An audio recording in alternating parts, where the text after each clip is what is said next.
Welcome back to the deep dive, everybody. We're all about getting to the heart of things here, cutting through all the noise and really having those genuine aha moments, but without feeling totally overwhelmed by information overload. That's right. So today, we're going to tackle something that you've probably heard a ton about, and it's this idea of using testing as a learning strategy. Yep. But we're going to dig into some really interesting research that suggests it might not always be the magic bullet that it's often made out to be. Absolutely. The testing effect is basically this well-established idea that actively retrieving information, like quizzing yourself, helps you remember it better in the long run. Right, like test yourself and you'll learn better. Seems pretty straightforward. It does, but we're going to explore this fascinating twist where that benefit might actually hit a limit when you start dealing with really complex stuff, the kind of stuff you actually encounter when you're trying to learn something new, a new skill, or trying to actually master something challenging. Exactly. And that's what we're going to unpack today. We've been poring over a whole bunch of research, and the paper that really sparks this deep dive is one from the Educational Psychology Review by Van Gogh and Sweller. It's from 2015, and the title kind of says it all. Not new, but nearly forgotten. The testing effect decreases or even disappears as the complexity of learning materials increases. But we're going even further back, like way back to the early 1900s, to look at some of the foundational work by Kuhn and Gates. Yeah, they were onto something back then. They really were. So what this all means for you is that those endless practice quizzes you're doing for that really complicated project at work or, that super challenging course you're taking, well, they might not be as helpful as you thought.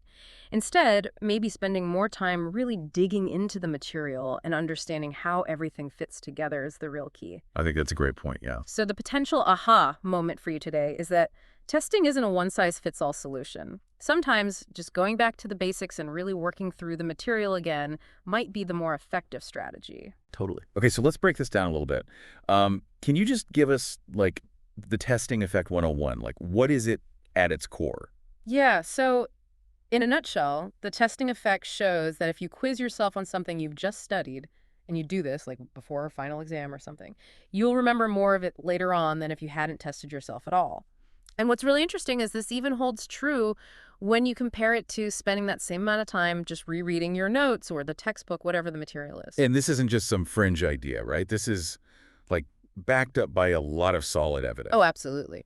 While Glover, back in 1989, pointed out that this phenomenon was kind of overlooked for a while, it really made a comeback, like a huge resurgence in the research world, thanks to Roediger and Karpik in the mid-2000s. Yeah. Their studies provided really convincing evidence that this testing thing could dramatically improve learning and long-term memory. And since then, there's been a whole explosion of research on it, often using what they call educationally relevant materials. Right. I guess it makes sense that you'd want to see if this effect holds up with stuff that people actually learn in, classrooms and real-world settings. Right. But Van Gogh and Sweller, they put those educationally relevant materials in quotes, for a reason. They did. They're kind of making a point that while a lot of this testing effect research uses materials that are, relevant to education, Yeah.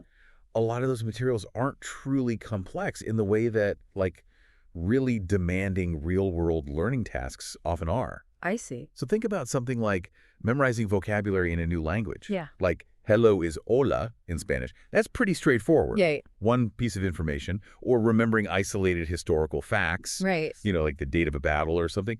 Those are relevant to education, sure, Yeah. but they might not involve a ton of deeply interconnected concepts. I see what you mean. Now, contrast that with trying to understand the grammar rules of that same language, Yeah. like how the verb conjugations change based on the tense and the subject. That's much more interwoven. It's more like a system. And that's what we mean by high-element interactivity. And it's important to think about how this applies to your own learning. Are you tackling those vocabulary-type tasks, or are you facing those, more grammar-type challenges that are really complex and interlinked? Okay, so element interactivity, that's what we're talking about here. Yeah. So how do Van Gogh and Sweller actually define what makes something truly complex? What are they looking at? They lean heavily on this concept of element interactivity, which was developed by Sweller himself. Okay. Low element interactivity basically means you can learn each individual piece of information on its own without really needing to understand how it connects to a bunch of other pieces. Right, like individual building blocks. Exactly. Our vocabulary example is perfect here. Knowing that gato means cat in Spanish Well, you can learn that without needing to know that paro means dog, right? Right. They're separate. Similarly, they use this example that World War I began in 1914 and ended in 1918. Right. That's like a standalone fact. Or that the Netherlands was neutral in World War I. Okay. Another standalone fact. You don't need to know one to know the other. Right. It's like a puzzle where all the pieces are individual pictures. They're not really related to each other. Okay, so those are the low element interactivity examples. Right. So what about high element interactivity? What does that look like? Okay, so high element interactivity is where things get a bit more tangled. It's when you can't really grasp one part of the information without understanding how it's linked to all these other parts. Right, like it's all connected. Yeah, it's all intertwined. A classic example is think about the mechanics of like a hydraulic car brake system. Oh, okay. You got to know about pistons and cylinders, obviously. But you also have to understand like how they all work together as a system through these principles of hydraulics and friction and all that. Right.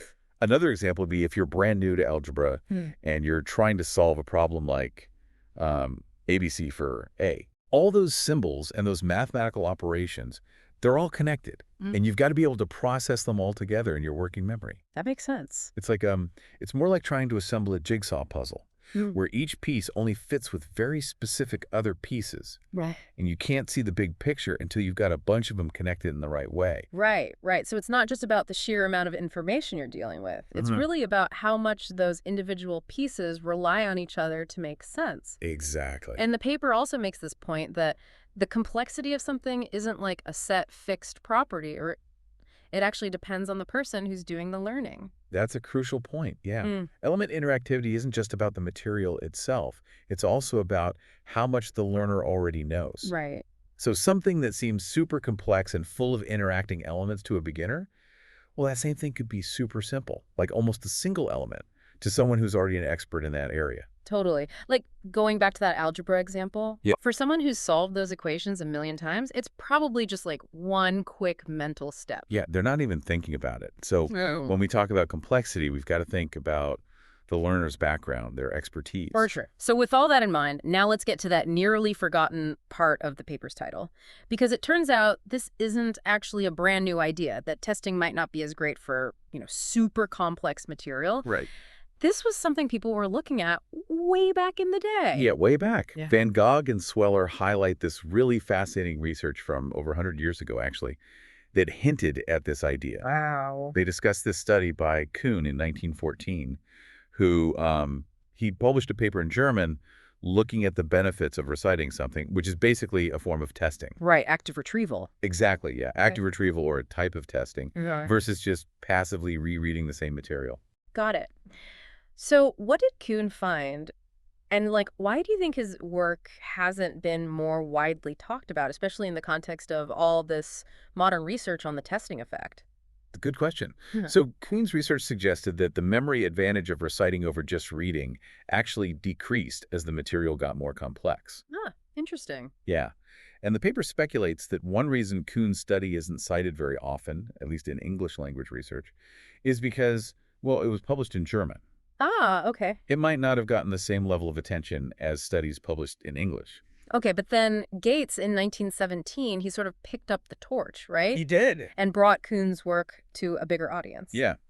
Gates summarized Kuhn's findings in his own work, and then he went on to do his own research to really explore this idea further. Okay. He used what he calls senseless, non-connected material, which is basically nonsense syllables. These would be super low in element interactivity. And then he also used connected sense material in the form of these brief biographies, which had some element interactivity, Sure. but probably not a ton compared to something like, a really complex physics problem. Okay. So did Gates's findings back up what Kuhn had seen? Did he also see this difference in how effective reciting was depending on what kind of material people were trying to learn? He did. He found that reciting was the most helpful for learning those nonsense syllables. Okay. The memory boost from reciting was super clear. However, the benefit was still there for the biographies, but it's definitely smaller. He even found that, the ideal balance between reading and reciting varied depending on the type of material. Interesting. And also on the age of the learner. So for nonsense syllables, more reciting was generally better.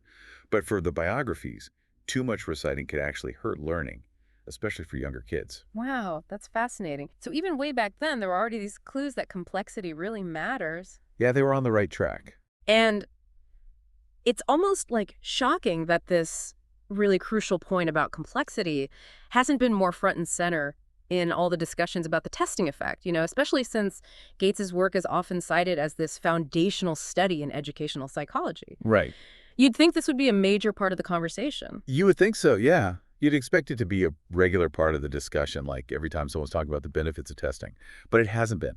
Instead, much of the recent research on the testing effect has focused on, other factors like the format of the tests themselves, how successful people are at recalling the information initially, whether they get feedback after testing, and how the tests are spaced out over time. Right. But the actual nature of what people are trying to learn, that hasn't gotten as much direct attention. Okay, well, it seems like maybe the tide is starting to turn, at least based on this special issue of Educational Psychology Review that we've been talking about. I think so. So let's jump into some of that more recent research that has looked specifically at what happens to the testing effect when people are trying to learn stuff that's genuinely complex, really challenging material. Okay.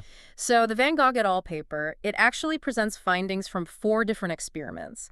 And they all looked at the effect of testing after students had studied worked examples on how to solve different kinds of problems. Right. They use tasks like diagnosing faults in electrical circuits and solving probability problems. Yeah, real world stuff. Yeah, and that's definitely the kind of stuff that has a lot of interconnected steps and concepts. A ton.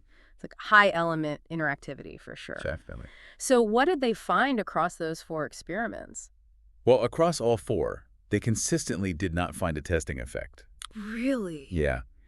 Even when they tried to boost the initial learning by having students study multiple worked examples before they were tested, it didn't really change the outcome. Testing didn't make those students any better at solving problems later on, compared to students who had just studied more worked examples without being tested. Wow. So that's suggesting that for these kinds of really intricate problem-solving tasks, just doing more and more practice problems might not actually be the most effective way to get better. Right. Maybe it's better to spend more time really understanding the worked-out solutions. Yeah. That's a pretty significant finding. It is. And Van Gogh and Sweller also discuss other recent studies that have found similar things. Like they bring up this research by Leahy et al. From 2015, where they worked with elementary school kids who were learning from worked examples on how to read bus timetables. Yeah, bus timetables. Yeah, which, that sounds deceptively simple, but it actually involves a lot of interconnected information. Yeah, you got to figure out the routes and the times and how it all works together. Right, exactly. So across 3 different experiments, including one that looked at memory after a whole week, they didn't find any evidence of a testing effect.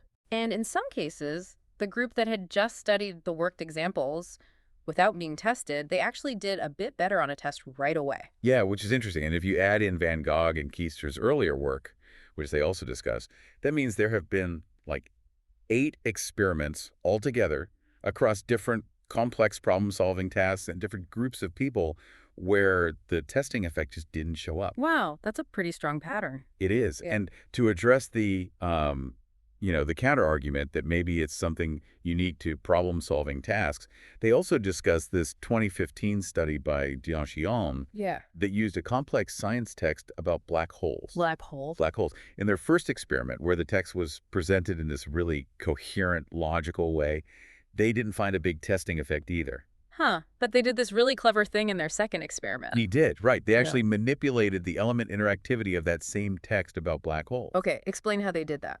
So in that second experiment, they took the exact same sentences about black holes, but they totally mixed up the order. Okay. They scrambled it all up. This essentially reduced the element interactivity because now the students couldn't rely on those natural connections in the text. I see. And guess what? In this case, when the text was all jumbled up, they actually did find a benefit of testing. Wow, that's so interesting. Yeah, it slowed down how quickly the students forgot the information compared to just restudying. So it's like if you have a complex machine Yeah, and you take it apart and you just give someone a pile of all the parts, well, they've lost that understanding of how it all fits together. exactly. And that's when testing starts to have an advantage again for remembering those individual parts. Exactly. That's a really powerful finding. It really suggests that the way the information is connected, how interlinked it is, that's what really makes a difference. And the paper also brings up this study by Smith et al. On learning categorized lists of words. Yeah, the word list study. It provides another interesting example. Yeah. So Smith et al., initially they didn't find a testing effect when people were learning these categorized lists of words, Okay. but they did find one in their fourth experiment. And they said this was because they had boosted retrieval success. But Van Gogh and Sweller, they have another idea. They think it was something else. Yeah. They suggest that the real difference in that fourth experiment was that the order of the words was randomized, Okay. which potentially reduced the element interactivity compared to the earlier experiments where the words were all grouped together by category. Fascinating. So it really does seem like element interactivity is the key factor here. It seems to be. So the big picture that's emerging from all these newer studies, especially when we consider them along with that older research from Kuhn and Gates, is that when the stuff you're trying to learn is super complex and has a lot of interacting elements, that's when the testing effect seems to weaken, maybe even disappear. That's the takeaway. Wow. Okay, so that leads us to this big question. Why? Why does testing work so well for simpler material, but not necessarily for the complex stuff? What's actually going on in our brains? That's the million-dollar question. Right. And the paper actually starts by saying, hey, we don't even fully understand why the testing effect works for that low complexity material in the first place. That's true. Even though it's a well-established and widely observed thing, the specific cognitive mechanisms, like what's happening in the brain, are still being debated and researched. Okay. But there are some leading theories, right? Oh, yeah. And one of the most prominent explanations is this idea about the organization of information in memory. Okay. The idea is that when you test yourself on material that isn't naturally very connected, the act of trying to recall it actually helps you to create those associations, those links in your mind, and organize the information. Right, like you're creating the connections. Yeah, you're building the connections yourself. Gates himself suggested this, observing that reciting helped his subjects to group those random syllables, which was much harder to do by just reading them. Okay. And he argued that for material that's already connected, well, those connections are already there. You don't need to build them. I see. So if you're dealing with complex material that's already organized and interconnected, testing might not give you that same benefit because you don't need to create those initial links. Exactly.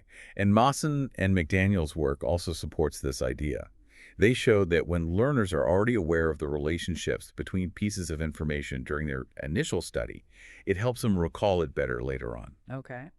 So if complex material inherently emphasizes those relationships, because, you can't really understand one part without the others, then maybe the push from testing to create those links is unnecessary. It's already there. Right, it's redundant. Yeah. And interestingly, Baumeister and Verkooyen found that when kids formed a really strong understanding, like a gist of the material during study, they actually didn't get as much of a memory boost from testing themselves afterward. Okay. So maybe the act of really grasping that big picture, that gist, it's almost like its own form of organizing and connecting the information. It could be. Another key explanation is that testing helps in strengthening memory traces. Okay. And this is particularly relevant for things like paired associates, like those vocabulary examples we talked about. Right. So the theory here is that every time you successfully remember something, or even when you try to remember it and then get feedback, like if you get it wrong, it actually makes the underlying memory trace, the connection in your brain, for that information a little bit stronger. Right. Okay. The Corneli et al. Came up with this two-stage framework. Okay. It suggests that when you try to retrieve something, it activates all this related information in your memory. And then getting the right answer, either by remembering it yourself or by seeing the answer, helps to strengthen those links between the cue, the related information, and the specific thing you're trying to remember. Okay. They use this analogy of like walking a path in the woods. The more you walk it, the clearer and easier to follow that path becomes. Right, right. And testing might be doing something similar, making those memory paths stronger, especially for those simpler, more direct connections. But again, this seems to rely a lot on making those direct associations stronger. It does. So if the complex material already have these strong built-in connections, maybe testing doesn't add as much. Right. And Trandidal's research on these transfer questions is really interesting here. Tell me about that. They found that testing helped people remember simple facts better, things that are low in element interactivity. Okay. But it didn't really improve their performance on questions that required making those complex deductions or inferences, which are high in element interactivity. Interesting. Their theory is that just restudying that complex material might actually allow for more of what they call relational processing, Okay. which is what you need to understand and apply those complex inferences. It's like when you're trying to understand a really complicated system, sometimes just carefully reviewing the diagram and how all the parts fit together, that might be more helpful than constantly quizzing yourself on the name of each individual part. Yeah, that makes sense. Maybe when you're dealing with material that's already so dense and interconnected, passively reviewing it actually allows your brain to focus on those relationships between the elements, whereas testing is kind of pulling your attention back to those individual elements. Exactly. And then there's the whole issue of motivation and how students feel about their learning, like those metacognitive Right, feelings. like how confident they feel, how aware they are of what they know, that kind of thing. How might that play into these different effects of testing on simple versus complex material? Well, with simpler stuff, like those vocabulary words, just rereading them might give you this false sense of familiarity, like, oh yeah, I've seen this before, I know it. Right, that illusion of knowing. Yeah, and that might lead you to not put in as much effort when you study it again. Mm-hmm. In fact, Roediger and Karpicke, they actually found that students who just restudied material rated it as less interesting and were more confident in their memory compared to students who had been tested on it. Wow, that's interesting. Yeah, so testing can actually be this, like, wake-up call. Okay. It can show you where you have gaps in your knowledge that you didn't even realize were there. Yeah. And that might motivate you to pay closer attention when you study it again. Right. But with complex material, that feeling of like easy familiarity after just one read through, that's probably much lower. Right. It's tough stuff. So you're more likely to approach it with a more like critical and effortful mindset anyway. Exactly. And Van Gogh et al.'s findings on invested mental effort support this idea. They found that after students had studied multiple worked examples for solving a problem, they actually put in way less mental effort when they were asked to restudy those examples compared to when they had to tackle a new practice problem. Interesting. So maybe the benefit of testing for that simpler material isn't just about retrieval itself, but also about counteracting those like less effective study habits that come from that false sense of confidence. It could be. Okay. And with complex material, that might not be as much of an issue. Right. So it all comes down to like choosing the right tool for the job. Yeah, I think so. This all points to the idea that we might need a framework that focuses on material appropriate processing to really understand the testing effect. Kind of like what McDaniel and Einstein suggested back in 1989 for study strategies in general. Right. Like how well a study technique works might depend a lot on how well it matches the kind of mental work that the specific material demands. Right. Different materials need different approaches. Okay. So let's bring this all together for our listeners. What's the big takeaway from all this research? The most important thing to remember is that the testing effect is a valuable tool. For sure. It can be really powerful for learning and memory, but it might not be a universal solution for everything you try to learn. Right. Specifically, when you're dealing with complex stuff that's really interconnected.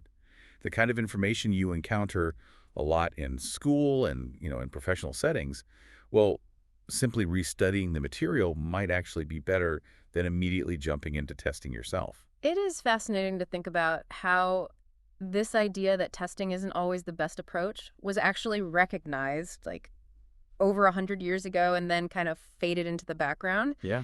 It really shows how important it is to think critically about the learning strategies we use and to consider what we're actually trying to learn. It does. And I think understanding this can really help people to tailor their study habits better. If you're trying to memorize discrete pieces of information like vocabulary words or facts, then testing yourself frequently is still probably a great strategy. But if you're trying to understand complex systems or solve really intricate problems or even understand those really nuanced and dense texts, then spending more time just going back over the material, working through examples, and really focusing on those relationships between the different parts, that might actually be a better use of your time. So here's a final thought for you to ponder. If the benefits of testing really do depend on the complexity of what you're learning, how might you need to rethink your own approach to studying for different classes or different projects? What kind of mental processing does the material you're currently trying to learn actually require? And is all that self-testing you're doing really the best way for you to achieve your learning goals? Maybe take some time to really pay attention to your own learning experiences with different types of material. You might just have an aha moment of your own. That's great advice. Thanks for listening to The Deep Dive.